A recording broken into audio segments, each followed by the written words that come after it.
फिरदौस और मैंने और मेरे साथ मीनाक्षी बहनीपति जो हमारी उड़ीसा की महिला कांग्रेस अध्यक्ष हैं, 19 जून को महीना भी नहीं हुआ, हम तीनों ने इसी इंदिरा भवन से प्रेस वार्ता के माध्यम से उड़ीसा के गंभीर मामले को उठाया था, जो था कि गोपालपुर के तट पर एक 20 वर्षीय छात्रा के साथ सामूहिक बलात्कार की जो 15 जून को घटना हुई थी, उसका जिक्र हमने 19 को किया।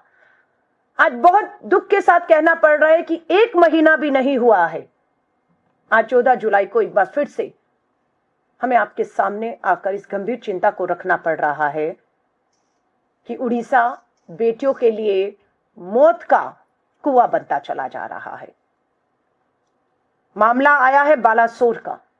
बालासोर में फकीर मोहन कॉलेज, एफएमसी कॉलेज में पढ़ने वाली 20 वर्षीय छात्रा ने अपने आप को आग के हवाले कर दिया और 95% जली हुई हालत में आज वो भुवनेश्वर एम्स अस्पताल में जिंदगी और मौत से जूझ रही है।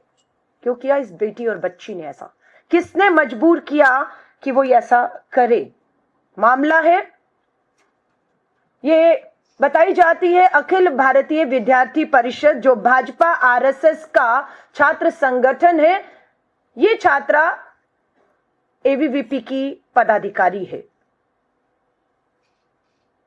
फकीर मोहन कॉलेज की बीएड की छात्रा है।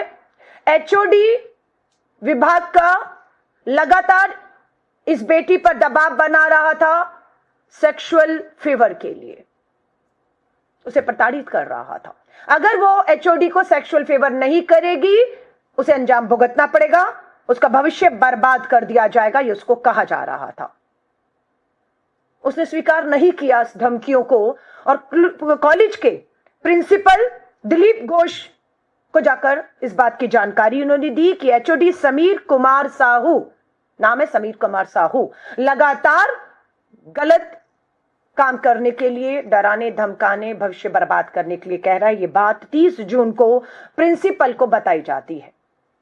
उसके बाद 1 जुलाई को दबाव बनता है लिखित में।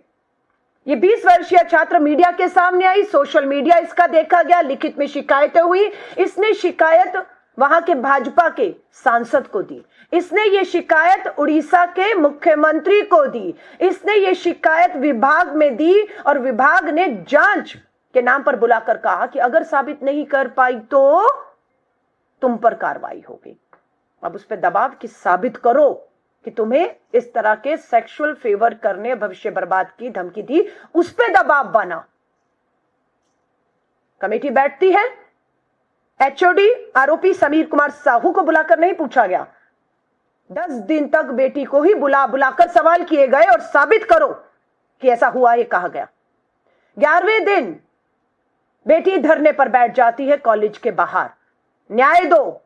जांच के नाम पर 11 दिन हो गए। अब आरोपी समीर कुमार साहू को नहीं बुलाया गया, बेटी को बुलाया गया। मानसिक तनाव, मानसिक उत्पीड़ना, अन्याय को देखते हुए कि न्याय नहीं हो सकता है, सोचिए उस बच्ची के दिमाग पे क्या गुजर रहा था। उसने अपने आप को आग के हवाले कॉलेज कैंपस प्रिंसिपल रूम में आकर अपने आप को कर लिया। ये चल रहा है हिंदुस्तान में, ये चल रहा है बिहार में, ये चल रहा है उत्तर प्रदेश में, ये चल रहा है राजस्थान में, ये चल रहा है उड़ीसा की भाजपा की डबल इंजन की सरकारों के तहत। क्यों अपराध नहीं रुक रहे हैं? सबसे बड़ा सवाल आज खड़ा है, क्यों नहीं रुकते अपराध? सख्त कानून के बावजूद बढ़ रहे हैं रेप के मामले। सख्त कानून है, मामले कम नहीं हो रहे, सख्त कानून में बढ़ रहे हैं। क्यों? क्योंकि कार्रवाइयां, सजाएं नहीं हो रही हैं। जिस दिन कार्रवाई होगी, सजा होगी, फांसी के तख्तों पर हर महीने 2-3 दोषी झूल जाएंगे, तब खौफ पैदा होगा। पर सजाएं नहीं हो रही। क्यों नहीं हो रही? क्योंकि इस मामले में भी हमारी जो विधायक साथी हैं सोफिया फिरदौस ने, जब अभी मेरी चर्चा हो रही थी इनसे इस प्रेस कॉन्फ्रेंस होने से पहले कि आप महिलाएं, आप विधायक हैं, आप सदन में हैं, क्यों नहीं ये हो रहा है? और अभी तो 1 साल हुआ है उड़ीसा की सरकार बने हुए। यूपी और बिहार में डबल इंजन की भाजपा की सरकारों में संरक्षण मिलता है, बेटियों के अपराधियों को समझ आता है, लेकिन 1 साल में इतना कैसे कि श्री राहुल गांधी जी भी अभी 11 जुलाई को उड़ीसा की धरती पर थे, भुवनेश्वर पर थे। 40,000 बेटियां गायब, हर 15 महिलाओं का, बेटियों का बलात्कार हर रोज हो रहा है। राहुल जी ने भी चिंता की और मुझे विधायक हमारी सोफिया फिरदौस ने बताया इसके पीछे कारण यह है कि पुलिस और प्रशासन पर भाजपा, एबीवीपी, आरएसएस के राजनीतिक लोगों का पूरी तरह दबाव है। आपको अधिकतर भाजपा आरएसएस के लोग थानों में बैठे हुए मिलेंगे, प्रशासन को परेशान करते हुए, काम से रोकते हुए, दबाव बनाते हुए, अपराधियों को बचाने के लिए जो भी अपराध करता है वो भाजपा के नेताओं के घर पहुंचता है और भाजपा के नेता थाना और पुलिस प्रशासन में जाकर दबाव बना देते हैं कि इस पे कार्रवाई नहीं होनी चाहिए। इसीलिए समीर कुमार साहू को पत्र किसने लिखा? बीजेपी के सांसद ने लिखा। स्थानीय बालासोर के भाजपा के सांसद पत्र लिखते हैं प्रिंसिपल को कि समीर कुमार साहू पर आरोप लगे हैं, जांच होने तक इन्हें हटाया जाए। क्यों नहीं हटाया गया? एक सांसद की, भाजपा का सांसद है, उसकी नहीं सुनी जा रही है। एबीवीपी की, अखिल भारतीय विद्यार्थी परिषद की छात्रा कह रही है। आप सोच लीजिए कि जिस बेटी की पहुंच, उसी की अपनी पार्टी, सत्ता, सरकार, विधायक, मंत्री, प्रधानमंत्री जी अभी थे वहां पर, 1 साल पूरा किया, प्रधानमंत्री जी ने रोड शो किया। इस बच्ची ने उनसे भी तब भी मिलने की कोशिश की। प्रधानमंत्री जी 1 साल में उड़ीसा की दूसरी बेटियां को छोड़ो, आपकी अपनी संगठन की बेटियां सुरक्षित नहीं है, ये कहने के लिए उसने पूरा प्रयास किया, पर प्रधानमंत्री जी तक जाने से इन्हें रोका गया। सांसद का पत्र लेकर वो खड़ी थी, लेकिन क्यों नहीं मिलने दिया गया? सवाल पूछना चाहिए आप लोगों को। और आज उड़ीसा से ही हमारी देश की महामहिम राष्ट्रपति आदरणीय द्रौपदी मुर्मू जी आती हैं, और इस समय द्रौपदी मुर्मू जी कहां हैं? इस समय द्रौपदी मुर्मू जी भुवनेश्वर के उसी एम्स अस्पताल में है। कन्वोकेशन वहां का 5 साल पूरे होने पर कोई सेलिब्रेशन हो रहा है, उसी अस्पताल में है जिस अस्पताल में ये बच्ची 95% जली हालत में जिंदगी और मौत से जूझ रही है। डॉक्टर बता रहे हैं बहुत मुश्किल है। हम आदरणीय द्रौपदी मुर्मू जी, देश की महामहिम राष्ट्रपति जी से निवेदन करते हैं, आप उड़ीसा की अपनी जन्मभूमि पर हैं और उसी अस्पताल में है जिसमें 95% जली हुई हालत में ये छात्रा और इसका एक साथी जो इसे बचाने में खुद भी आग की लपेट में आ गया, 70% जली हालत में उनका एक जो है छात्र सहयोगी भी है। हिम्मत करिए, मिलिए उनसे, जाकर मिलिए। यह बहुत चिंता की बात है कि बिहार, उत्तर प्रदेश, राजस्थान, उत्तराखंड, आपका उड़ीसा में सरकार भाजपा की, भाजपा के नेता पूरी तरह से, एक नहीं अनेकों उदाहरण हैं।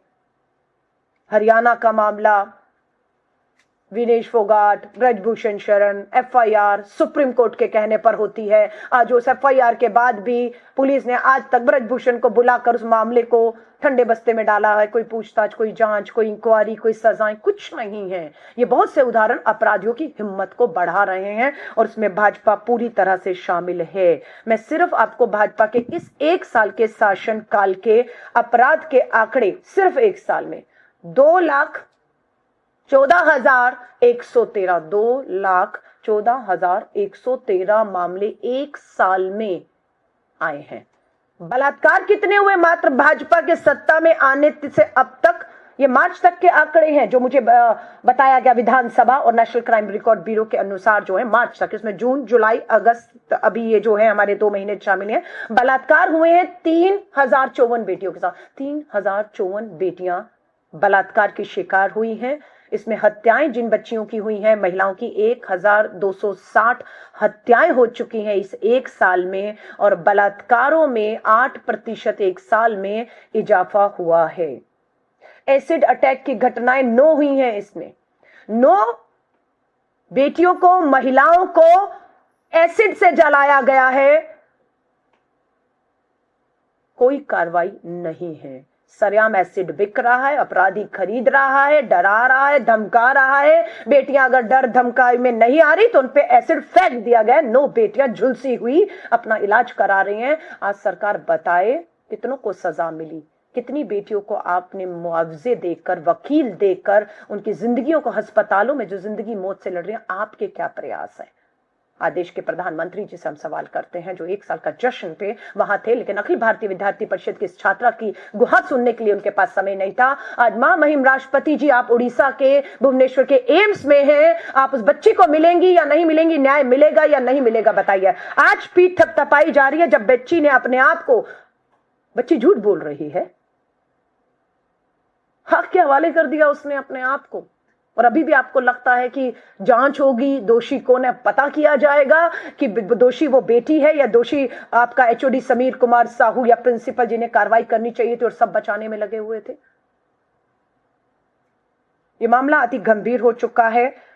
राष्ट्रीय अध्यक्ष आदरणीय मल्लिकार्जुन खड़गे साहब ने एक डेलीगेशन भी हमारी सांसदों का और दीपा दास मुंशी जी कांग्रेस की वरिष्ठ महिला, हमारी पूर्व मंत्री, पूर्व सांसद, उनके नेतृत्व में भेजा था। और वो रिपोर्ट वहां पर जाकर उन्होंने पीड़िताओं से, उनके परिवारों से मुलाकात की और एक पूरी व्यापक रिपोर्ट उन्होंने कांग्रेस अध्यक्ष को वापस लौटने के बाद सौंपी भी है। मुझे पूरी उम्मीद है समय पर वो रिपोर्ट भी आपके सामने आएगी, जो इस सरकार को और अपराधियों को बचाने को किस तरीके से ये सरकार आतुर है और न्याय नहीं मिल रहा, इसे बेनकाब करेगी। भारतीय राष्ट्रीय कांग्रेस की तरफ से हर तरीके का प्रयास हो रहा है, चाहे हमारे नेता राहुल गांधी जी वहां गए हों, विश्वास दिलाकर आए हों कि आप जब आवाज देंगे मैं खड़ा हूं, लेकिन इस तरह की महिलाओं के खिलाफ अपराध और जघन्य जिस तरह से अन्याय हो रहा है बर्दाश्त नहीं किया जाएगा। और दुख की बात है कि 1 महीने के अंदर मुझे और मेरी साथी को दोबारा इस तरह के मामलों को लेकर आपके बीच में आना पड़ रहा है। लेकिन बात यह है कि ये कब तक होगा? जब हम कहते हैं कि रोज 15 बलात्कार हो रहे हैं, तो आज भी और कल भी ऑन एन एवरेज 15 बलात्कार, यानी कि हम रोज आपके सामने आके गुहार लगाएंगे, लेकिन जिन्हें कार्रवाइयां करनी है वो मूक दर्शक बनकर अगर बैठे रहेंगे, सजाएं नहीं देंगे, न्याय नहीं करेंगे, पुलिस प्रशासन पर पूरी तरह से भाजपा के, आरएसएस के, अखिल भारतीय विद्यार्थी परिषद के दबाव रहेगा, तो न्याय नहीं हो पाएगा। मुझे मालूम है अभी कल ही मेरी महिला कांग्रेस की अध्यक्ष मीनाक्षी जी और आप एम्स गई थी। वो 90% हालत में जली हुई अखिल भारतीय विद्यार्थी परिषद की वो छात्रा को मिलने गई थी, और एबीवीपी के छात्र संगठन ने पूरी घेराबंदी करके हमारी दोनों महिला नेता को अस्पताल में उस पीड़िता, उस परिवार से, डॉक्टर से सच्चाई जानने से रोकने की पूरी कोशिश की। मिलने नहीं दिया गया। आप हमें रोक लीजिए, मत में हमें पीड़िता उसके परिवार से मिलने दीजिए, नई सच्चाई सामने आने दीजिए, क्योंकि आप बेनकाब होंगे, लेकिन महामहिम राष्ट्रपति जी आप उसी अस्पताल में आज घंटों बिताएंगी, भाषण होगा, आप जरूर मिलिएगा और न्याय दिलाइएगा इस बच्चे को। हमारी यही गुहार है।